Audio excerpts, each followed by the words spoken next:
Emily never expected her 35th birthday to end with a stranger's pitying glance and her own mother's cruel toast. There she was, in the dimly lit corner booth of a trendy steakhouse in downtown Atlanta. The kind with leather seats that stuck to your legs and waiters who pretended not to notice the tension. The air smelled of grilled meat and expensive wine. But all Emily could taste was the bitterness rising in her throat.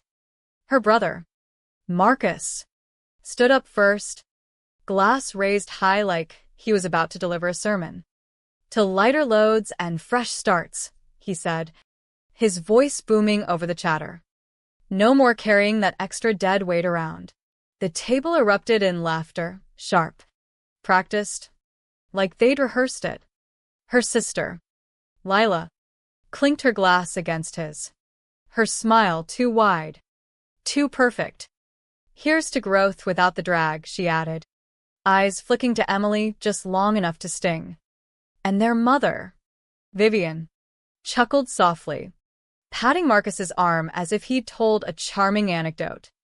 "Oh, come on, Ink. It's just a joke. Lighten up."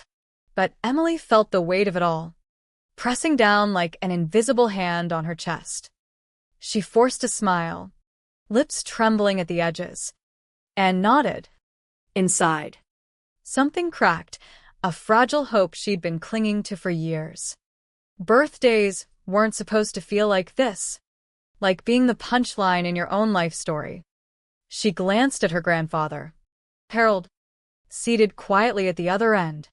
He didn't laugh. His eyes met hers, steady and knowing, a silent anchor in the storm of mockery.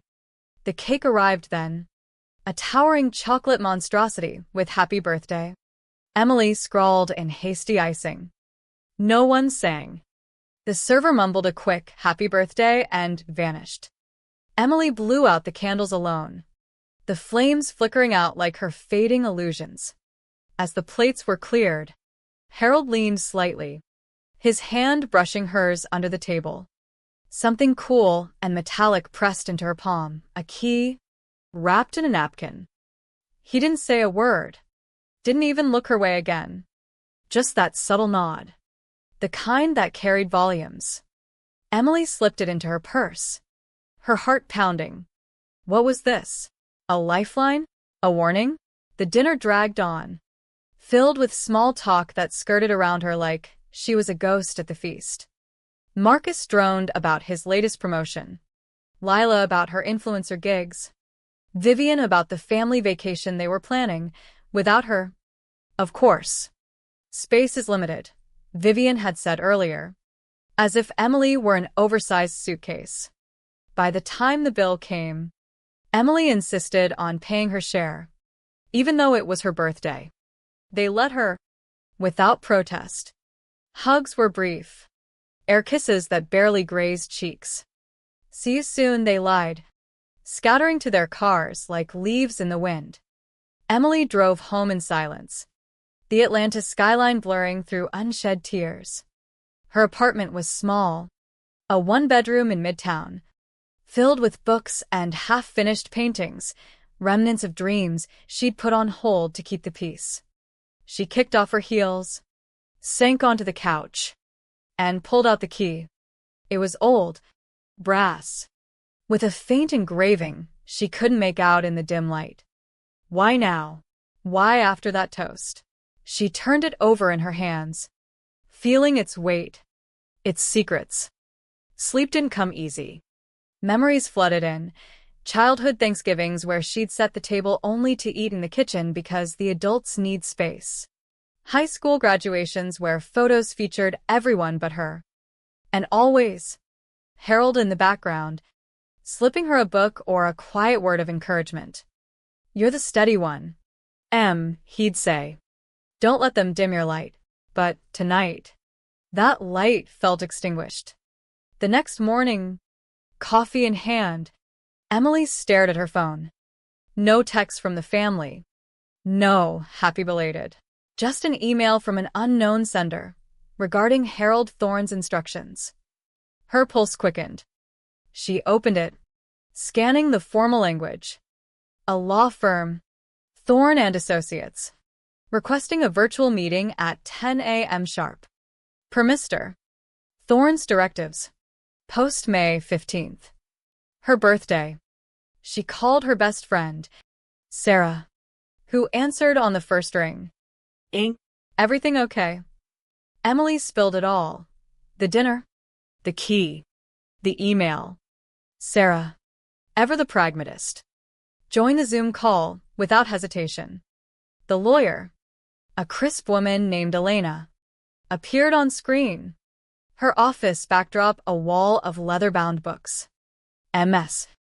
Thorne. This was recorded per your grandfather's wishes. He anticipated certain family dynamics. She shared her screen, a scanned letter in Harold's neat script. If Emily receives this after her 35th, they've shown their true colors. Direct her to First Atlanta Vault. Box 528. Emily's breath caught. Sarah leaned in. He knew they'd cut her out. Elena nodded. There's more. A separate trust. Activated on your birthday. You're the sole beneficiary. Documents flashed. Accounts. Assets. All shielded from the main estate. And a personal note. I couldn't fight for you in life without tearing us apart, but I can arm you for the battle ahead. Emily's eyes burned. Harold had seen it all. The slights, the exclusions, and planned accordingly. After the call, she didn't collapse in tears. Instead, a quiet resolve settled in. She grabbed her keys, the car ones and the mysterious one, and headed downtown. First Atlanta Vault was an unassuming building, all marble and echoes. The clerk verified her ID, led her to the vault. The key fit perfectly.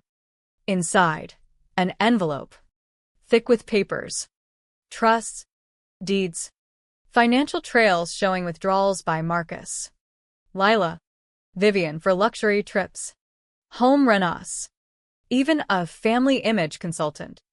And the bombshell, the family home in Buckhead, the one Lila claimed as her own, was deeded to Emily years ago. They don't own your roots, Harold wrote. You've just been letting them prune them. Emily sat in the viewing room, papers spread out, piecing together the betrayal.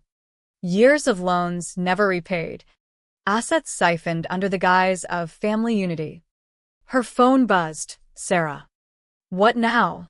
Now, Emily said, voice steady. I reclaim what's mine. Back home. She laid it all out, the evidence like a map of deceit.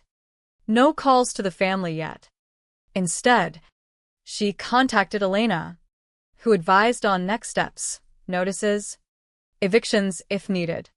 The house wasn't just property, it was a symbol of everything they denied her. That night, as rain pattered against her window, Emily whispered to the empty room, "Thank you, Grandpa, for seeing me when no one else did." The days blurred into a haze of legal jargon and quiet fury. Emily pored over the documents, cross-referencing dates with family memories. That emergency fund withdrawal, timed with Lila's lavish wedding, the one Emily wasn't invited to because it's intimate. Marcus's business investment coincided with his new sports car, paraded on social media with captions about hard work paying off. Vivian's medical expenses, spa retreats, and designer bags. It wasn't just money, it was trust, eroded drop by drop. Sarah came over that evening, bearing takeout and tough love. They treated you like an outsider in your own bloodline, she said, scanning the papers. Harold gave you the ammo. Use it. Emily nodded. But doubt crept in. Was this revenge or justice? She decided on the latter. The next morning, she met with Elena in person, the firm's office smelling of coffee and polished wood. We can file for audit, Elena explained. Expose the misuse publicly if needed. Emily hesitated. Not yet. I want them to know first. The confrontation brewed like a storm. She drove to the Buckhead house that afternoon, the key heavy in her pocket.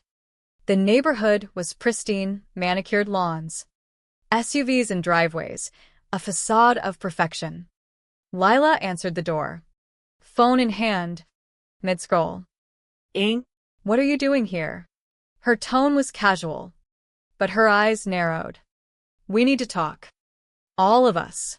Vivian arrived first, bustling in with grocery bags like nothing was amiss. Marcus showed up last, tie loosened, exuding that false charm. They gathered in the living room, the same one where Emily had spent childhood holidays on the fringes. What's this about? Vivian asked, settling into her armchair like a queen. Emily laid the envelope on the coffee table. Grandpa's trust. The real one. Silence stretched, thick and uncomfortable. Marcus snatched the papers, skimming. His face paled. This is a mistake. No, Emily said softly. The mistake was thinking I wouldn't find out. Lila's laugh was brittle. Find out what? We managed things for the family. Managed. Emily's voice rose, the slow build igniting. You siphoned thousands while calling me dead weight. Vivian's eyes welled with practiced tears. We never meant to hurt you, Dear. It was just practical. The word hung there, a dagger. Practical to exclude her, to use her inheritance as their slush fund.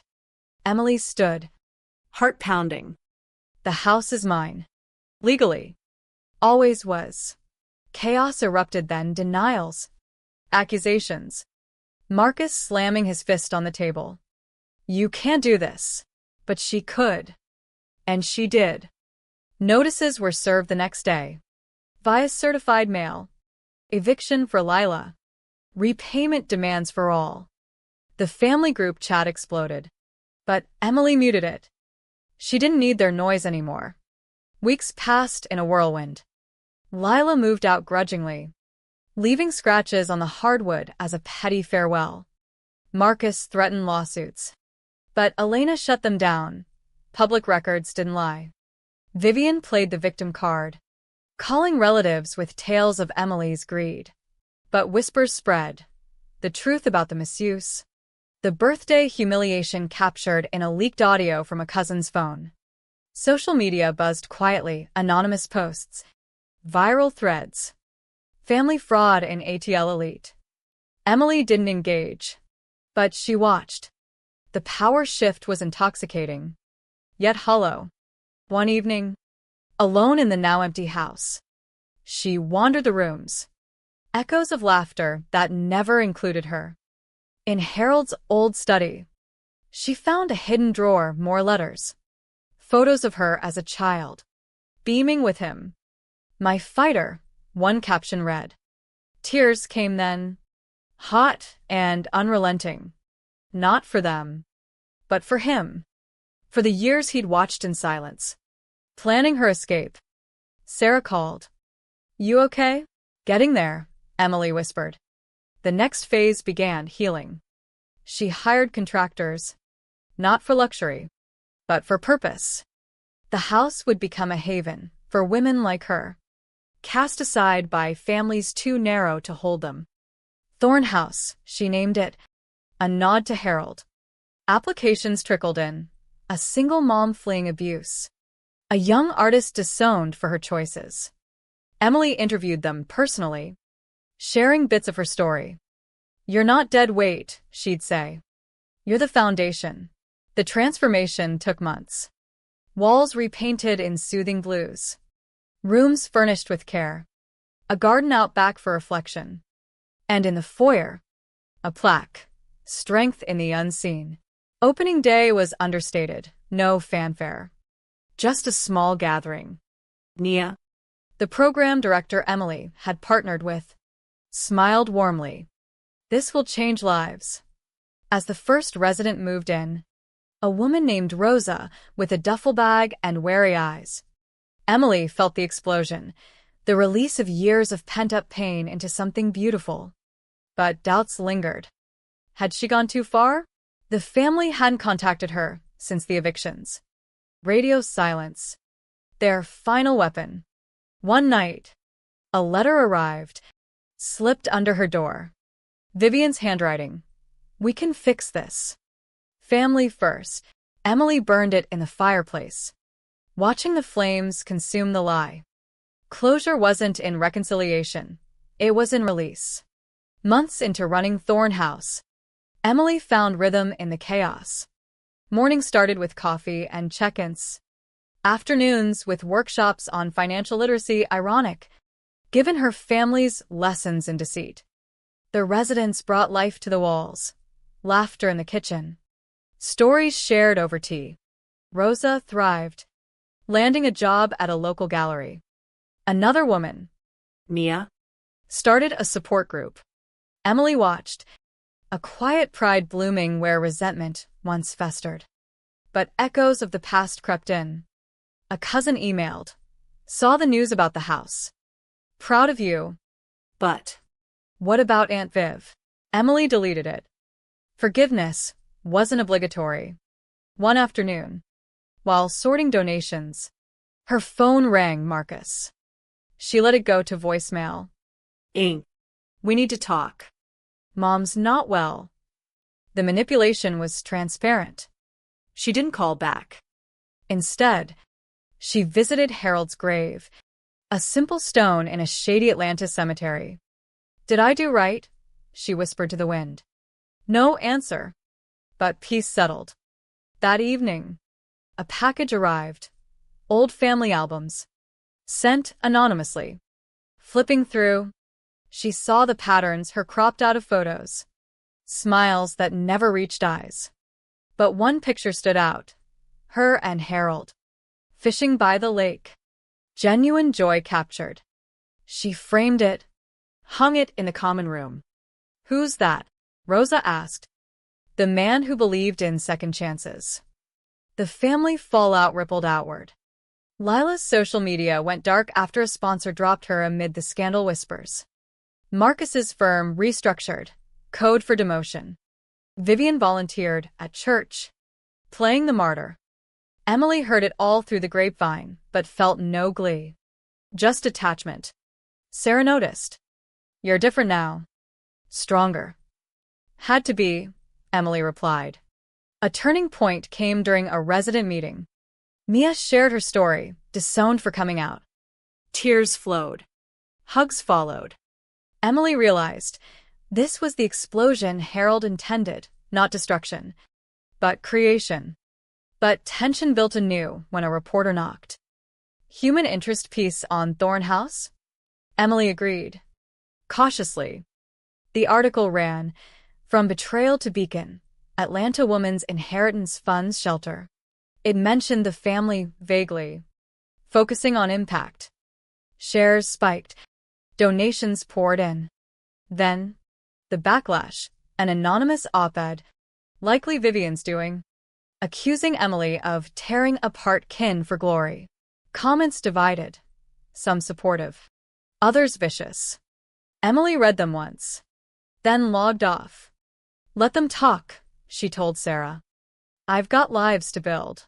One rainy night, Lila showed up unannounced, soaked and defiant. You ruined us. Emily stood firm at the door. You ruined yourselves. Words escalated, accusations of greed. Pleas for money. We're family, Lila cried. We're, Emily said softly, closing the door. The click echoed like finality. Sleep evaded her that night. Was this the lingering wound? Morning brought clarity. A new resident, Jenna, fleeing a toxic home. They called me a burden, she said. Emily hugged her. Welcome home.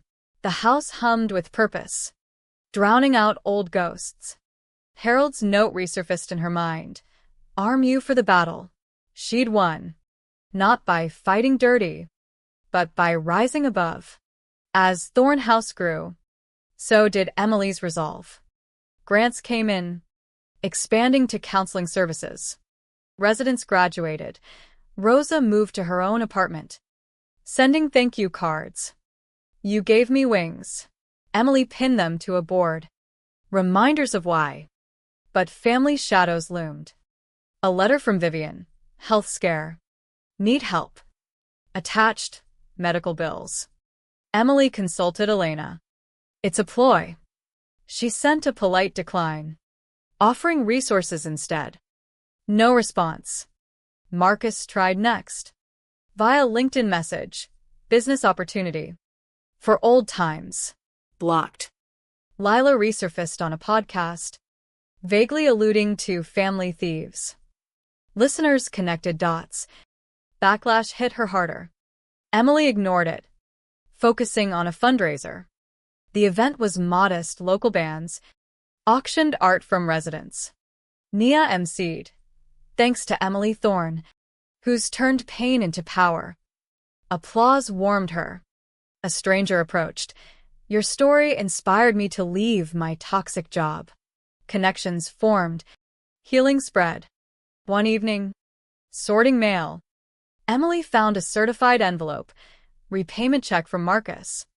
Partial. Note. Truce? She deposited it into the house fund. No reply. Closure crept in subtly. Walking the garden Harold once tended. She planted tulips, his favorite. Miss you, she murmured. Sarah visited, noticing the change. You're glowing. Finally free. But freedom tested when Vivian showed up at the fundraiser's afterparty. Frail but fierce. This was our home. Residents watched warily. Emily guided her outside. It was always meant for more. Vivian's tears turned accusatory. You stole it. No, Emily said, voice breaking the slow build. You stole my place in it. Vivian left defeated. That night, Emily journaled. They chose exclusion. I choose inclusion. The explosion? Not anger, but empathy for herself, for others. Thorne House thrived, waitlist growing. Emily hired staff, stepping back slightly. A scholarship fund in Harold's name launched, aiding education for displaced women. Media circled again. Atlanta's hidden hero. She declined interviews. It's not about me. One dawn. A dream.